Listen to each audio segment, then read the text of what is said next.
Class 9th, subject history, chapter name is French Revolution. French is known as the landmark in the history of Europe. France को हम landmark का नाम दिया जाता है Europe की और वर्ल्ड की हिस्ट्री में. And the world it led the end of the monarchy. यहाँ पर मोनार्की का समाप्त होती है. मोनार्की मीन्स एकाधिकार. In French a new system of government was introduce. और नए समाज का, गवर्नमेंट का उदय होता है किसमें? फ्रांस में.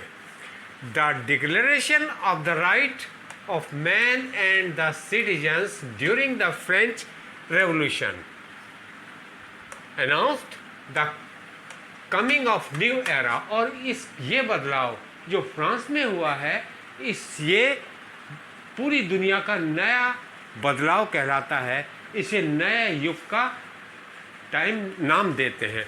एरा मीन्स युग. The slogan of French and equality become important idea of new era. और इसमें लगभग सभी आदमियों का समानता दी गई है. क्योंकि पहले उसको फ्रांस को 3 उसमें कलरगी में और कॉमन पीपल में और ये में बांटा जाता था. इसीलिए उसमें उनको अधिकार ज़्यादा थे, जबकि कॉमन पीपल को नहीं थे. उनके ऊपर टैक्स लगते थे, जबकि राजाओं के ऊपर, सामंतों के ऊपर, उनके ऊपर टैक्स नहीं लगते थे. ठीक.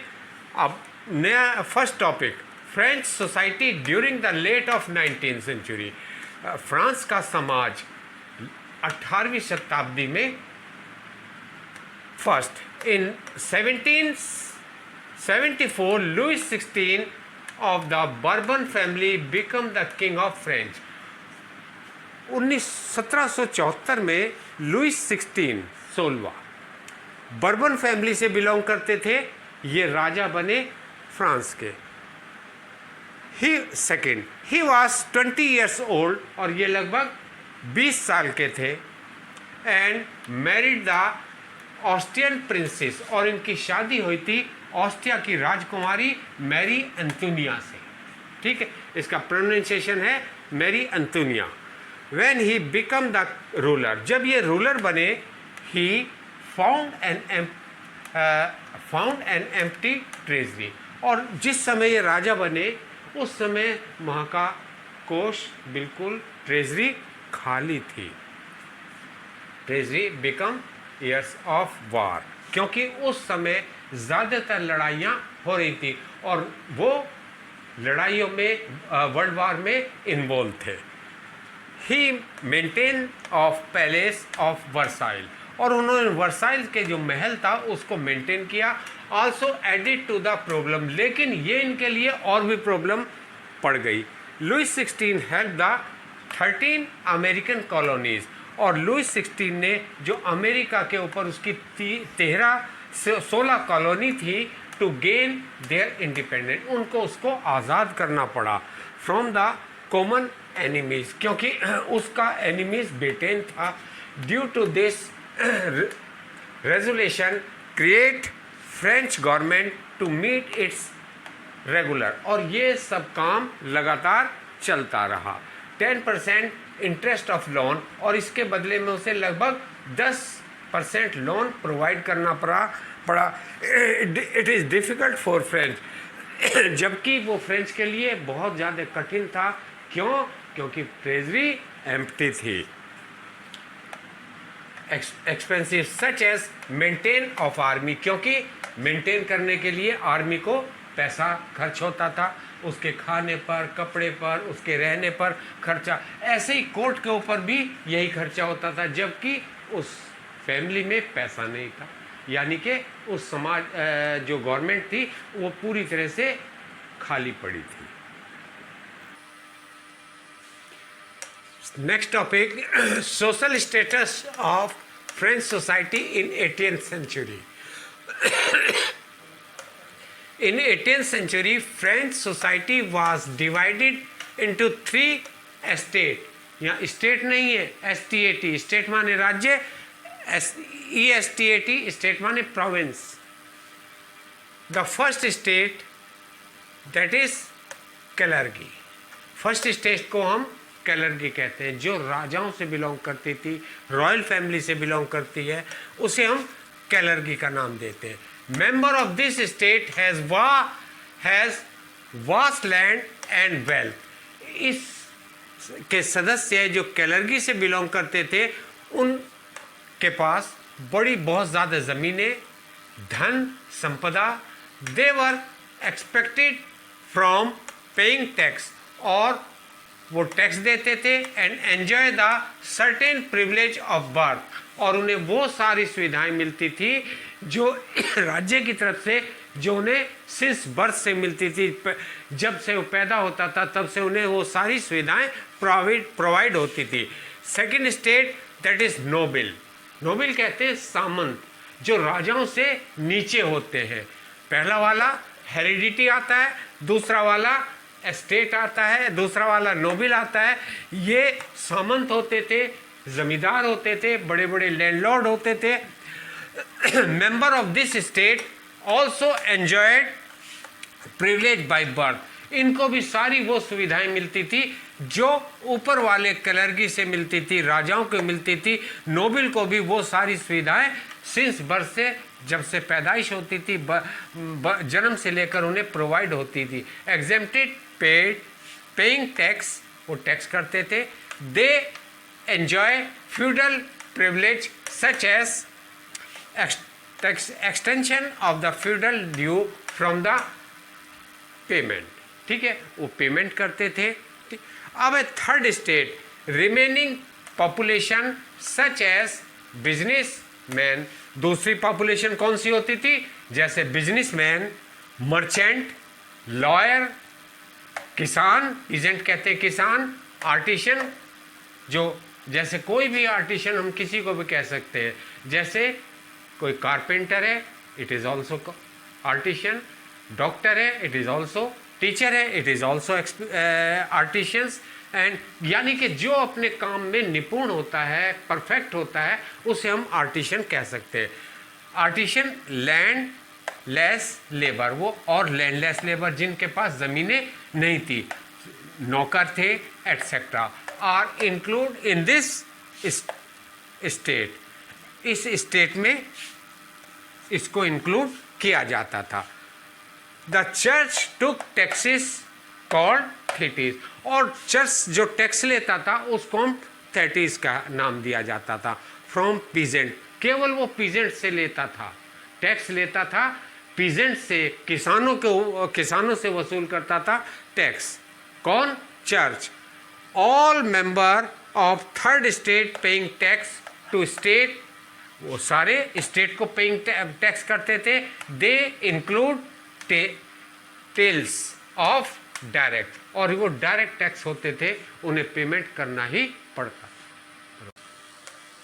Third topic is the struggle of survive, जीवन के लिए संघर्ष। First, from 1715 to 1789 the population of France increased from 23 million to 28 million। Population तेजी से बढ़ गई, ये 23 मिलियन से 28 मिलियन तक बढ़ गई। So the rapid increase in demand from food, तो इसके कारण जब पॉपुलेशन बढ़ी तो इसके कारण भोजन की भी डिमांड बढ़ने लगी। But production did not increase, लेकिन प्रोडक्शन इंक्रीज नहीं हुई। क्यों नहीं हुई? क्योंकि ज़्यादातर आदमी वार में इन्वॉल्व थे, इंक्लूड थे। Second, the price bread rose rapidly, और रोटी के दाम, जो डबल रोटी है उसके दाम तेज़ी से बढ़ने लगे। Workers whose were employed as a labour, और जो वर्कर्स थे, जो एम्प्लॉयड थे लेबर के रूप में, देयर वेजेस वर फिक्स, उनके मूल्य फिक्स कर दिए गए। The wages did not keep peace with the rise of price, और ये इसके साथ प्राइस के साथ बढ़ गए। So the gap between the poor and the rich is wider, और जो अमीर गरीब का भेदभाव था वो तेजी से बढ़ता चला गया और ज़्यादा ज़्यादा होता चला गया। ठीक। Yes, next topic, growing of middle classes, मध्यम वर्ग का डेवलपमेंट होना, उसको प्रोग्रेस करना। Revolt race in different part of France, revolt था, आंदोलन था, वो जगह जगह उसके फ्रांस के अलग अलग भागों में होने लगा। द इंक्रीजिंग ऑफ टैक्सेस, क्यों हो रहा था? क्योंकि टैक्स गवर्नमेंट ने बढ़ा दिए थे आदमियों के ऊपर। और एंड फूड सिक्योरिटी नहीं थी। The third group of the state, जो तीसरा ग्रुप था यानी कि common people of the state become more prosperous, और वो समृद्ध होता जा रहा था। प्रोस्पेरस मीन्स समृद्ध। And had access to educate, वो पढ़ने में भी आगे बढ़ता जा रहा था, एजुकेटेड होते जा रहे थे। एंड न्यू आइडिया, और उस एजुकेशन के द्वारा उनमें नए नए विचारों का उदय होने लगा। इन 18th सेंचुरी, 18वीं शताब्दी में a new social group emerge, और नया एक समाज पैदा हुआ यानी कि बढ़ने लगा, known as the middle class, उसको उन्होंने मिडिल क्लास की टाइटल दिया। क्लास दे बिकम रिच, वो अमीर होते गए। दे इंक्रीज देयर बिजनेस, और उन मिडिल क्लासेस पीपल ने अपने बिजनेस को बढ़ाने लगे। एंड ट्रेड, व्यापार को। दे ऑल्सो बिकम लॉयर, यहाँ तक कि वो लॉयर भी बनने लगे, लॉयर एंड एडमिनिस्ट्रेटिव ऑफिसर, यहाँ तक कि वो एडमिनिस्ट्रेटिव ऑफिसर भी बनने लगे। Next topic, the role of philosopher, जो दार्शनिकों का क्या क्या योगदान था इमर्जिंग द मिडिल क्लासेस, उस मिडिल क्लासेस के उदय होने में। Philosopher like the John Locke, जैसे कि दार्शनिक थे जॉन लूक, जीन जैक्विस और रोसियो एंड मॉन्टेस्क्यू, ये कुछ वहाँ के दार्शनिक थे जिन्होंने अपने अपने विचारों को दिया। स्प्रेड देयर आइडियाज़, अपने विचारों को फैलाया। एंड फ्रीडम, इक्वलिटी, क्या कहा कि सभी व्यक्तियों को फ्रीडम मिलनी चाहिए, समानता होनी चाहिए, समान लॉ बनने चाहिए उनके लिए। And opportunity to for all, और सभी के लिए अवसर मिलने हैं या मिलने चाहिए सभी आदमियों के लिए। John Locke in his book, John Locke ने फर्स्ट पॉइंट, जॉन लूक ने अपनी किताब two treasury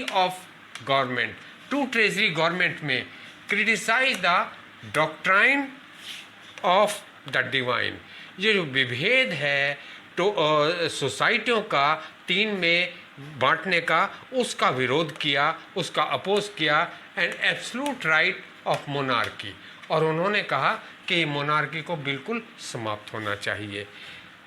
Rocio carried there ideas, Rocio ने अपने विचारों को आगे बढ़ाता चला गया। थर्ड पॉइंट, रोसियो इन हिज बुक, रोसियो ने अपनी किताब द सोशल कॉन्टेक्ट में आर्ग्यूड अगेंस्ट द आइडियाज, अपने विचारों के अगेंस्ट एक आइडिया दिया, that monarchy were divinely empowered to the legislative as the assured that only that the people who were sovereign had that all power to write, वो सभी sovereign है, सार्वभौमिक है, और सभी को समान राइट मिलने चाहिए। Next topic is constitutional monarchy, constitution, संवैधानिक एकाधिकार।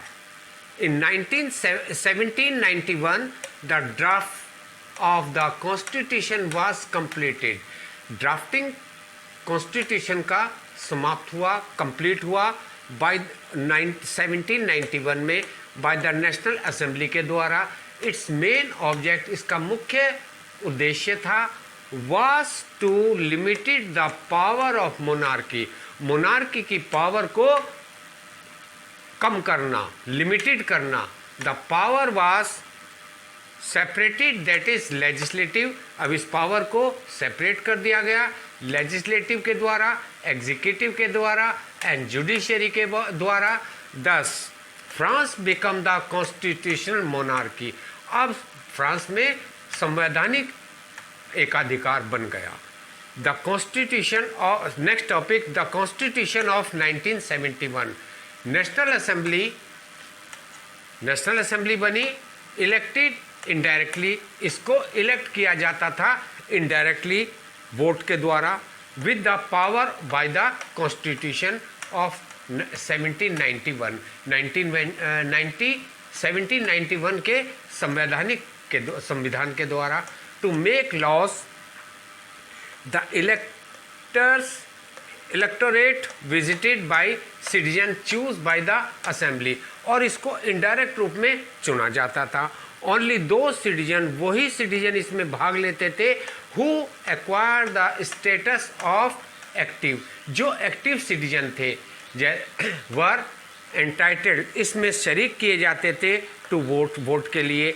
अब उनको क्या कहते हैं, इसका मतलब है द टर्म एक्टिव सिटीजन, जो टर्म है एक्टिव सिटीजन का means only man about 25 years, जिस आदमी की उम्र लगभग 25 साल से ऊपर हो, and paid the taxes and 3 days, tax paid करता हो, 3 दिन का लेबर को गवर्नमेंट को पेड कर रहा हो। रिमेनिंग आर पैसिव सिटीजन्स, और रिमेनिंग पैसिव सिटीजन से दैट इज वुमेन। वो कौन थी? Women. Man had to be highest taxes, आदमियों के द्वारा हाईएस्ट टैक्सेस होते थे, लिए जाते थे।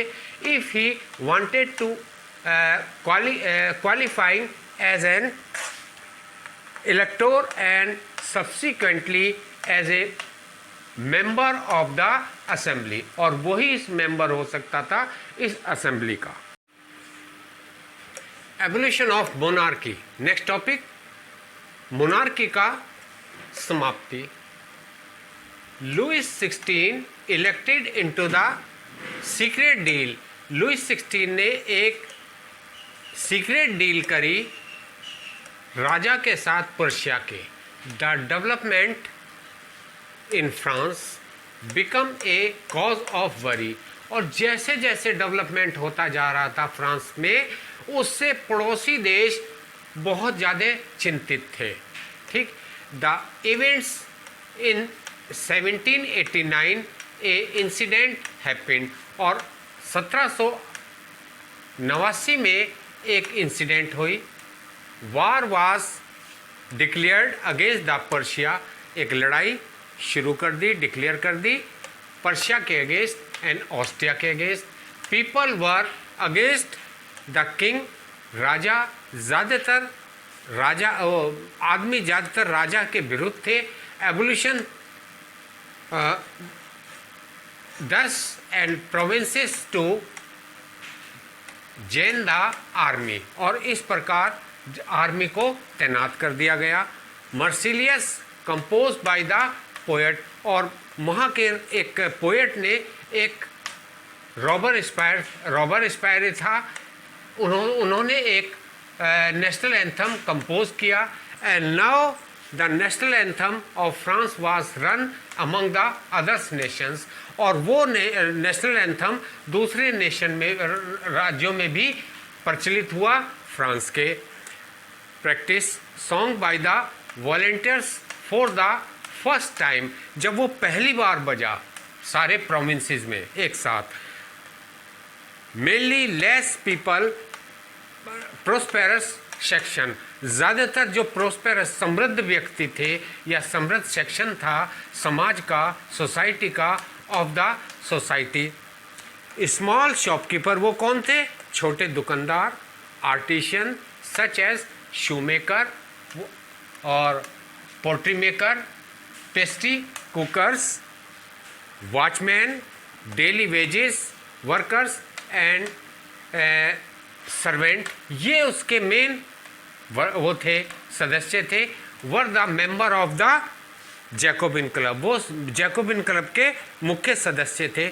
Maximilien Robespierre was their leader, और उनका मैक्सिमिलियन रॉबेस्पियर उनका लीडर हुआ।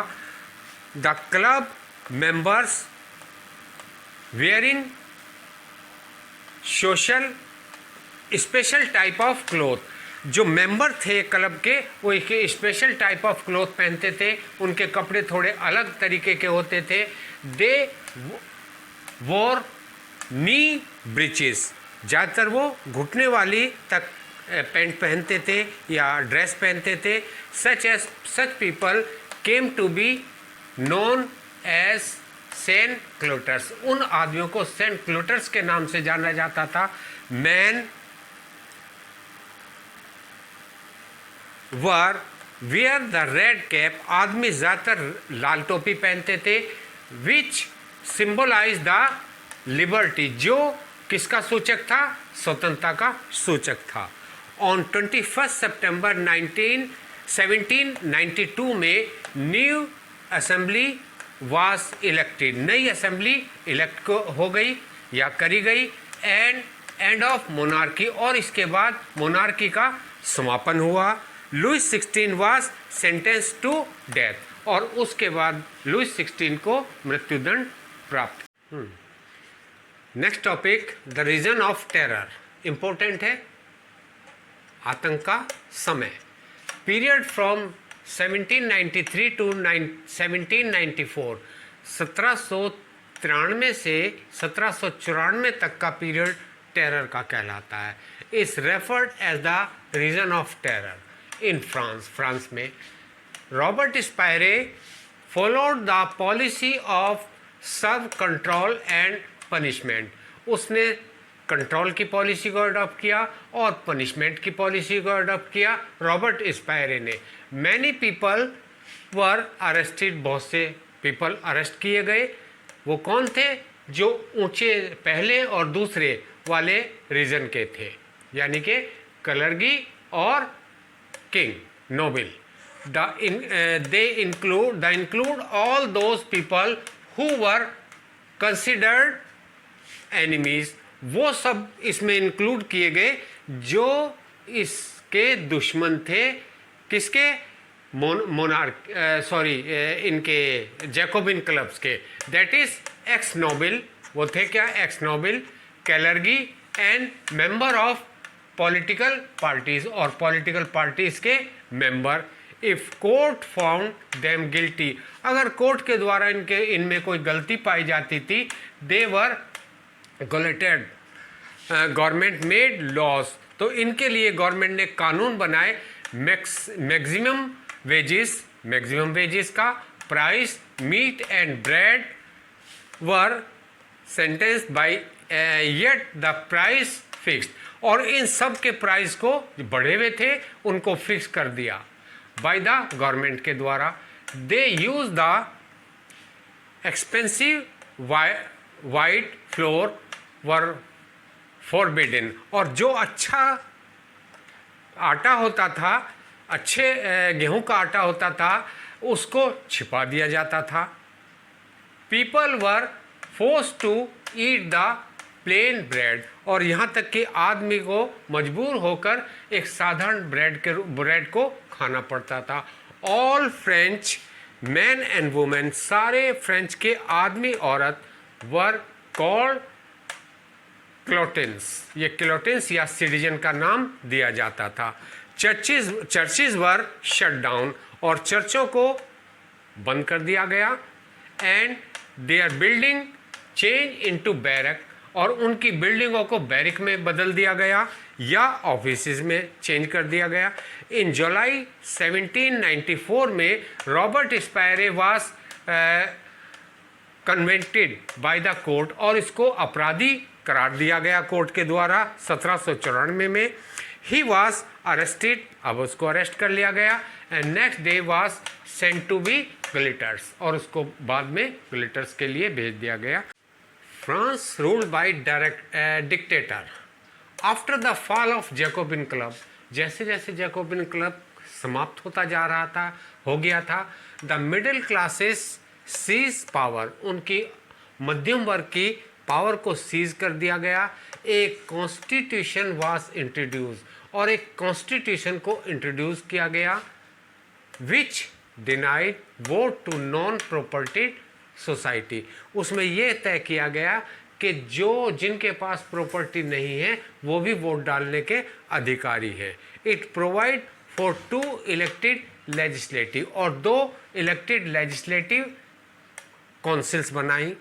These councils appointed A doctrine, उसमें डॉक्ट्राइन को दिया गया।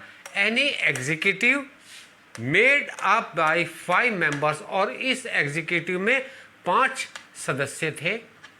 The ideal of freedom, equality and fraternity, और इसमें फ्रीडम दी गई, उसमें समानता दी गई है, सबको इक्वलिटी दी गई है, और फर्टिनिटी भाईचारा दिया गया कि सब एक ही जो ग्रुप के व्यक्ति हैं उनमें भाईचारा स्थापित किया गया। Did women, next topic, did women also have a revolution. जो रेवोल्यूशन हो रहा था मोनार्की को उखाड़ने के लिए, उसमें औरतों ने बहुत बढ़ चढ़कर पार्ट किया। Women took the active part in this revolution to abolish the monarchy. First, women were hopeful that the involvement would put pressure on the revolution. औरतों को शायद ये विश्वास था, ये यकीन था कि अगर औरतें इस रेवोल्यूशन में पार्ट करेंगी तो उस रेवोल्यूशन पर जो रेवोल्यूशनरी था उनके ऊपर बहुत ज़्यादा प्रेशर पड़ेगा। ठीक। Next, most of the women are from the third state, और इस रेवोल्यूशन में ज़्यादातर औरतें किस स्टेट की थी, कौन से काइंड की थी, थर्ड स्टेट की। ठीक। Third, there were no access for most of the women to educate of the third state, क्योंकि थर्ड स्टेट की औरतें बहुत ज़्यादा पढ़ी लिखी होने लगी थी, उन्होंने एजुकेशन गेन कर दी थी, जिसके कारण वो उनके विचारों में विकास होने लगा और वो ज़्यादा अपने आप को स्टेबल करने लगी। ठीक। Education were available to the women, there are member of third state. ये एजुकेशन अवेलेबल थी औरतों के लिए, वो भी थर्ड स्टेट से। Working women had to look their household, और कुछ ऐसी औरतें थी जो घर पर रहकर काम करती थी। ठीक। वो अपने घर की देखभाल करती थी, और कुछ औरतें रेवोल्यूशन में भी पार्टिसिपेट करती थी। Women started there women club. अब औरतों ने इसके लिए क्या किया, उन्होंने औरतों के क्लब बनाने प्रारंभ कर दिए। To discuss their interest about 16 women club, और लगभग इसके लिए उन्होंने फ्रांस में 16 वुमेन क्लब प्रारंभ हुए। Different city of the France, अलग अलग शहरों में फ्रांस के। एग्रोगेशन ऑफ स्लेवरी, स्लेवरी का समाप्त होना, निराकरण होना, एबोल्यूशन होना। एब्रोगेशन का मतलब है एबोल्यूशन, यानी कि उसको समाप्त होना या निराकरण होना। First, the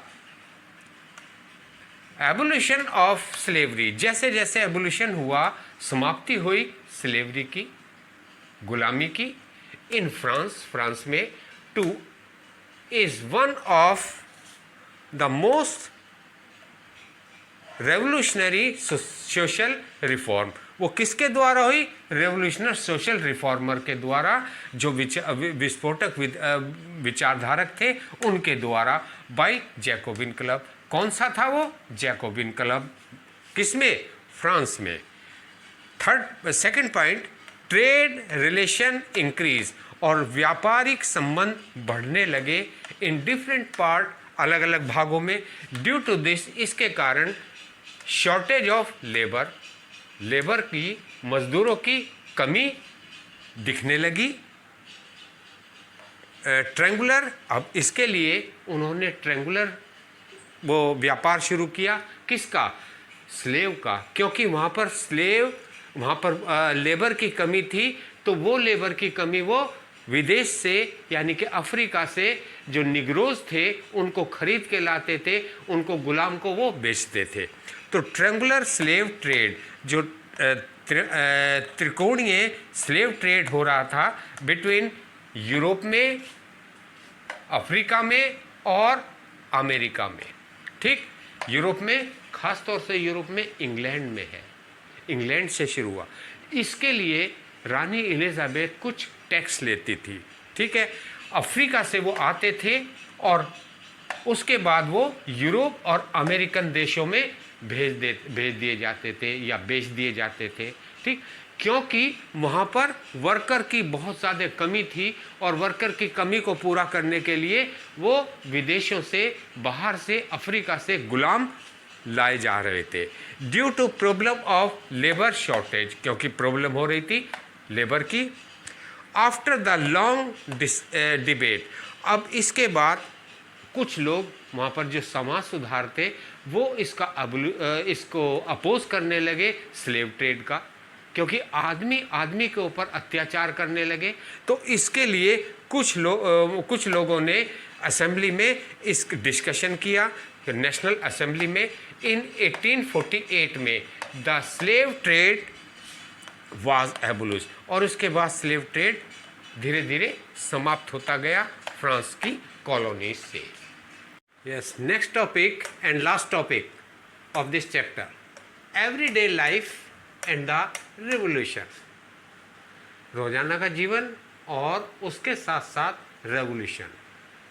first point, in 1789 France have many changes, France में काफ़ी बदलाव प्रारंभ हो गए। In the life of man, आदमियों के जीवन में, औरतों के जीवन में, बच्चों के जीवन में काफ़ी बदलाव आने लगे। Second point, the idea of liberty, जो विचार था स्वतंत्रता का, इक्वलिटी इन द एवरीडे, समानता सभी आदमियों में, ठीक है, प्रैक्टिस इन पीपल, हर एक आदमियों के साथ समानता का व्यवहार करना, ये उनके लिए ज़रूरी था।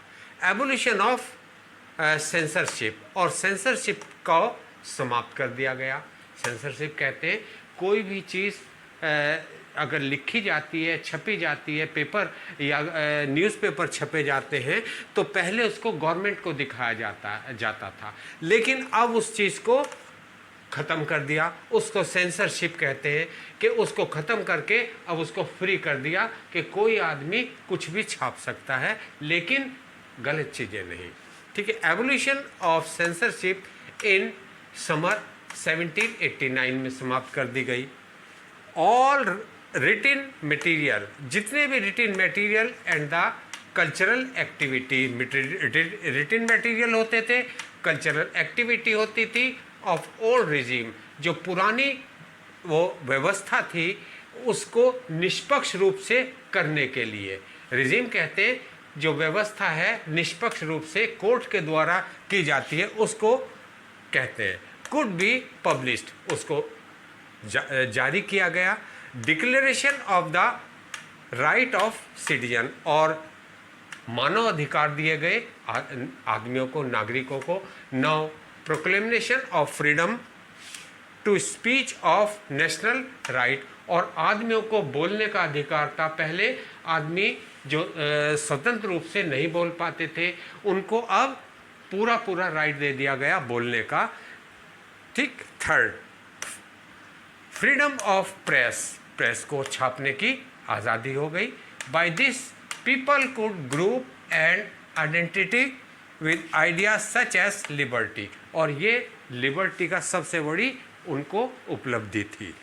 अब ये क्वेश्चन चैप्टर यहीं ख़त्म होता है। अब क्वेश्चन पैटर्न कैसे आते हैं हर चैप्टर में, पूरी इसमें पहले वेरी शॉर्ट क्वेश्चन, ये कितने वर्ड के होते हैं, या तो एक सेंटेंस का होगा या एक वर्ड का, ये दे सकते हैं।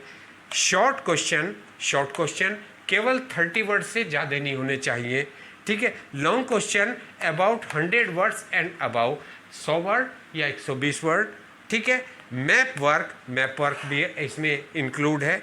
एनसीईआरटी की जो एक्सरसाइज है किताब के पीछे की, वो सबको करनी है।